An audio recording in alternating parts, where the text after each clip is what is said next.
Quantum entanglement చాలా విచిత్రమైన concept. ప్రపంచ మేధావి ఐన్స్టీన్ సైతం కలవరపెట్టిన కాన్సెప్ట్. ఈవెన్ ఐన్స్టీన్ కూడా తప్పు అని నిరూపించిన కాన్సెప్ట్. ఇవాల్టి ఈ వీడియోలో ఈ విచిత్రమైన క్వాంటమ్ ఎంటాంగిల్మెంట్ గురించి చెప్పబోతున్నాను. వీడియోని మిస్ కాకుండా ఎండ్ వరకు చూడండి.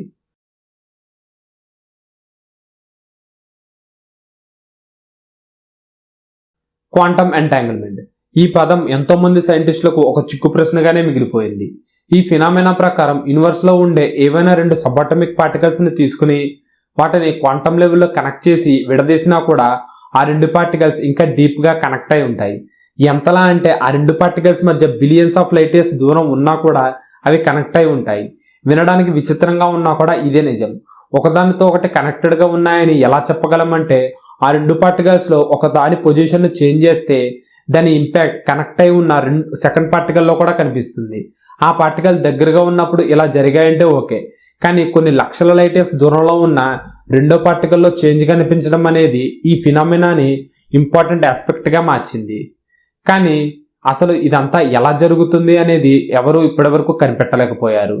దీనినే మనం సింపుల్ భాషలో చెప్పుకోవాలనుకుంటే, మీరు రెండు చీటీలలో ఒక దాంట్లో ఎస్ అని మరో దాంట్లో నో అని రాసి పెట్టారు అనుకోండి.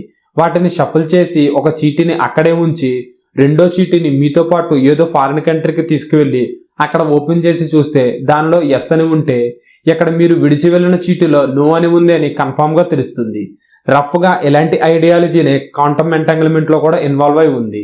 చీటీల విషయం చెప్పేసరికి ఇందులో అర్థం కాకపోవడానికి ఏముంది అనుకోకండి. ఇదే కాన్సెప్ట్ ని ఆటం లోపల ఉండే సబాటమిక్ పార్టికల్స్ కనెక్ట్ చేసి చూస్తే అదేదో పెద్ద చిక్కుముడిలా కనిపిస్తుంది.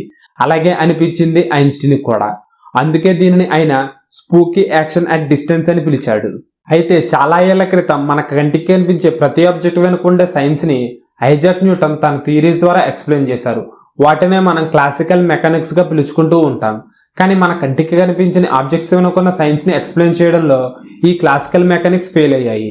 ఆటంలో ఉండే సబాటమిక్ పార్టికల్స్ లాంటి అతి చిన్న ఆబ్జెక్ట్స్ ని స్టడీ చేసేందుకు క్వాంటమ్ మెకానిక్స్ వెలుగులోకి వచ్చాయి.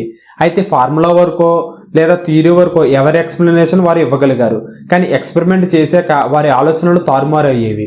డబుల్ స్లిట్ ఎక్స్పెరిమెంట్ ఏం ప్రూవ్ చేసిందంటే ఇంతవరకు కనుగొన్న థియరీస్ అండ్ ఈక్వేషన్స్ అన్ని బయట కనిపిస్తున్న ఆటమ్స్ కి మాత్రమే వర్తిస్తాయని, లోపల ఉన్న సబాటమిక్ పార్టికల్స్ కి వర్తించవని తేలిపోయింది. ఈ టైంలో Einstein, Niels Bohr and Werner Heisenberg లాంటి సైంటిస్టులు ఐన్స్టీన్ చెప్పినట్టు పార్టికల్స్ ఒకే చోట స్టేబుల్ గా ఉండదని, రకరకాల డైరెక్షన్స్ లో పార్టికల్స్ అన్ని తిరుగుతూ ఉంటాయని, ఎప్పుడైతే ఒక పార్టికల్ ని మనం అబ్జర్వ్ చేయడం స్టార్ట్ చేస్తామో అప్పుడు మాత్రమే అది స్టేబుల్ గా ఉంటుందని చెప్పారు. ఈ విషయాన్ని ప్రాక్టికల్ గా ఆలోచించినప్పుడు ఈ యూనివర్స్ లో ఉండే ఆబ్జెక్ట్స్ అన్ని కదలకుండా వాటి స్థానంలో అవి ఉంటాయి. కావాలని దాని మీద ఫోర్స్ పెట్టినప్పుడు మాత్రమే అవి మూవ్ అవ్వడం మనం చూస్తాం. కానీ వాటిలో ఉండే పార్టికల్స్ ఎలా మూవ్ అవుతున్నాయనే విషయం మనల్ని కాదు ఐన్స్టీన్ కూడా కన్ఫ్యూజ్ చేశాయి. అందుకే ఐన్స్టీన్ క్వాంటమ్ మెకానిక్స్ ని అపోజ్ చేసేవారు. ఈ విషయాన్ని మనం కాసేపు పక్కన పెడితే ఈ కాన్సెప్ట్ పై వెర్నర్ హైసెన్బర్గ్ అన్సర్టెనిటీ ప్రిన్సిపల్ ని ప్రపోజ్ చేశాడు. ఈ ప్రిన్సిపల్ ఏం చెప్తుందంటే విశ్వంలో ప్రతి పార్టికల్ ఇండివిజువల్ గా ఎక్కడ ఉంది, ఏ డైరెక్షన్ లో వెళ్తుంది అనే రెండు విషయాలు ఒకేసారి ఎవరూ చెప్పలేరు. అంటే స్పేస్ లో ఉండే ఒక పార్టికల్ యొక్క లొకేషన్ ని మనం తెలుసుకున్నప్పుడు దాని మొమెంటాన్ని తెలుసుకోలేం.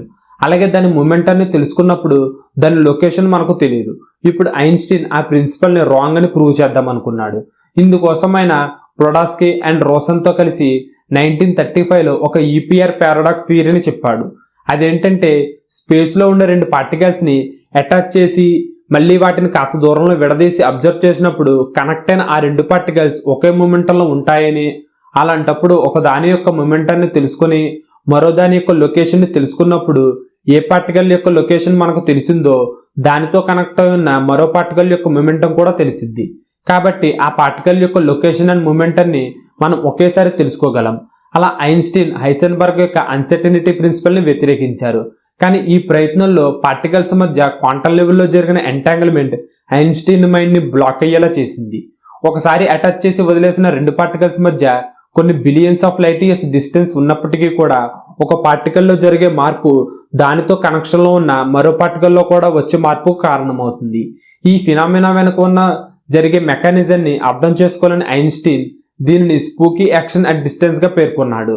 అయితే ఎలక్ట్రాన్స్ లాంటి సబాటమిక్ పార్టికల్స్ విషయానికి వస్తే ఏ రెండు ఎలక్ట్రాన్స్ కి ఒకే ఐడెంటిఫికేషన్ ఉండదు. ఎలక్ట్రాన్స్ యొక్క అడ్రస్ ని NLMS అనే క్వాంటం నెంబర్స్ తో చెప్తారు. వీటి గురించి డీటెయిల్డ్ గా తర్వాత వీడియోలో మాట్లాడుకుందాం. కానీ ఇక్కడ S అనే క్వాంటం నెంబర్ ఎలక్ట్రాన్ యొక్క స్పిన్ ని సూచిస్తుంది. స్పిన్ రెండు రకాలుగా ఉంటుంది. ఒకటి అప్ సైడ్ స్పిన్, రెండోది డౌన్ సైడ్ స్పిన్. ఇప్పుడు రెండు ఎలక్ట్రాన్స్ ని తీసుకుంటే రెండు వేరువేరు స్పిన్స్ లో ఉంటాయి. నిజానికి ఎలక్ట్రాన్స్ యొక్క స్పిన్ ని ఎవరూ కనిపెట్టలేరు. ఎందుకంటే క్వాంటం లెవెల్లో అలాంటి సబాటమిక్ పార్టికల్స్ అన్ని సూపర్ పొజిషన్ లో ఉంటాయి. అంటే ఒకేసారి electron up and down side spin లో ఉంటుంది. దానిని మనం అబ్జర్వ్ చేసినప్పుడు ఒక స్పిన్ లో మాత్రమే కనిపిస్తుంది. ఇప్పుడు రెండు ఎలక్ట్రాన్స్ ని తీసుకుని వాటిని అటాచ్ చేసి తరువాత కొన్ని కాంతి సంవత్సరాల దూరంలో వేరుగా ఉంచినప్పటికీ కూడా ఒక ఎలక్ట్రాన్ యొక్క స్పిన్ ని మనం అబ్జర్వ్ చేసినప్పుడు అది అప్ సైడ్ లో ఉంటే సేమ్ టైం రెండో ఎలక్ట్రాన్ యొక్క స్పిన్ డౌన్ సైడ్ లో ఉంటుంది. ఒకవేళ ఎలక్ట్రాన్ స్పిన్ డౌన్ సైడ్ లో ఉంటే ఇమీడియట్ గా రెండో ఎలక్ట్రాన్ స్పిన్ అప్ సైడ్ గా మారిపోతుంది. దీనినే క్వాంటం ఎంటాంగిల్మెంట్ అంటారు. అయితే ఈ కాన్సెప్ట్ ఐన్స్టీన్ ప్రపోజ్ చేసిన థియరీ ఆఫ్ రిలేటివిటీని అపోజ్ చేస్తుంది. అది ఎలా అంటే థియరీ ఆఫ్ రిలేటివిటీ ప్రకారం లైట్ కంటే వేగంగా ఏదీ ట్రావెల్ చేయలేదు. కానీ క్వాంటం ఎంటాంగిల్మెంట్ లో ఎంటాంగిల్ అయిన రెండు సబాటమిక్ పార్టికల్స్ లైట్ కంటే వేగంగా వాటి మధ్య ఇన్ఫర్మేషన్ షేర్ చేసుకుంటున్నాయని అజ్యూమ్ చేశారు. కానీ ఐన్స్టీన్ మాత్రం అవి ఎటువంటి ఇన్ఫర్మేషన్ షేర్ చేసుకోవటం లేదు అని, అవి ఎలా స్పిన్ అవ్వాలి, ఏ డైరెక్షన్ లో స్పిన్ అవ్వాలనే ఇన్ఫర్మేషన్ ఎలక్ట్రాన్స్ లోపల ముందుగానే హైడ్ అయి ఉంటుందని చెప్పి ఆ ఇన్ఫర్మేషన్ ని హిడెన్ వేరియబుల్స్ గా చెప్పుకొచ్చాడు. అయితే 1964లో వచ్చిన బెల్ థియరీని ప్రపోజ్ చేసిన జాన్ బెల్ దీనిని వ్యతిరేకించాడు.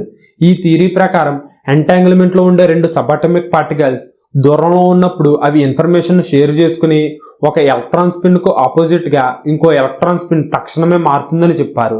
అలాగే ఐన్స్టీన్ చెప్పినట్లు వాటి లోపల నిజంగా ఎలాంటి హిడెన్ వేరియబుల్స్ ఉండదని చెప్పి ఐన్స్టీన్ థియరీని తప్పు అని నిరూపించాడు. సో మళ్ళీ క్వాంటం మెకానిక్స్ కాన్సెప్ట్ బలపడింది. కానీ జాన్ బెల్ దీనిని ఈక్వేషన్స్ లో మాత్రమే చెప్పాడు. ఎక్స్పెరిమెంటల్ గా దీనిని ప్రూవ్ చేయడం కష్టం కనుక. కానీ ఆ తరువాతి తరం సైంటిస్టులు ఎక్స్పెరిమెంటల్ గా ప్రూవ్ చేద్దాం అనుకున్నారు. ఆ ప్రయత్నంలో John F Clauser, Alain Aspect ఇంకా యాంటన్ జీలింగర్ అనే ముగ్గురు సైంటిస్టులు తమ జీవితకాలంలో 30 ఏళ్ల సుదీర్ఘకాలం ఈ థియరీపై వెచ్చించి క్వాంటం ఎంటాంగిల్మెంట్ కరెక్ట్ అని ప్రూవ్ చేశారు. నిజంగానే ఎంటాంగిల్ అయిన పార్టికల్స్ మధ్య లైట్ కంటే వేగంగా ఇన్ఫర్మేషన్ ట్రావెల్ అవుతుందని ప్రూవ్ చేశారు. దీనికి గాను వాళ్ళకు 2022లో నోబెల్ ప్రైజ్ కూడా అందింది. అయితే దీనివల్ల మనకేంటి ఉపయోగం అనే ప్రశ్నలు చాలానే తలెత్తాయి. ఈ కాన్సెప్ట్ వెలుగులోకి రావడం వలన దీనిపై మరిన్ని ఎక్స్పెరిమెంట్లు చేసి మరింత అడ్వాన్స్డ్ టెక్నాలజీని దీనికి జోడించినప్పుడు క్వాంటం కంప్యూటర్స్ లేదా క్వాంటం క్రిప్టోగ్రఫీ లాంటి ఆవిష్కరణలు జరిగే అవకాశం ఉంది. దీనికి చాలా టైం అండ్ మనీ ఖర్చు అయినప్పటికీ కూడా ఈ యూనివర్స్ లో ఎక్కడో జరిగే విషయాన్ని అయినా మనం ఈజీగా ఎక్కడ నుండే కనిపెట్టగలం. అంతేకాదు ఇక్కడ నుండి ఏ కాన్ఫిడెన్షియల్ విషయాన్ని అయినా కూడా ఎంతో ప్రైవేట్ గా వేరే చోటకి క్షణాల్లో పంపించగలం. ఇంకా దీనిపైన సరైన రీసెర్చ్ జరిగినప్పుడు ఎన్నో ఉపయోగాలు బయటపడే అవకాశం ఉంది. ఇది ఇవాల్టి ఈ వీడియో మీకు నచ్చినట్లయితే లైక్ చేయండి, షేర్ చేయండి, కామెంట్ చేయండి.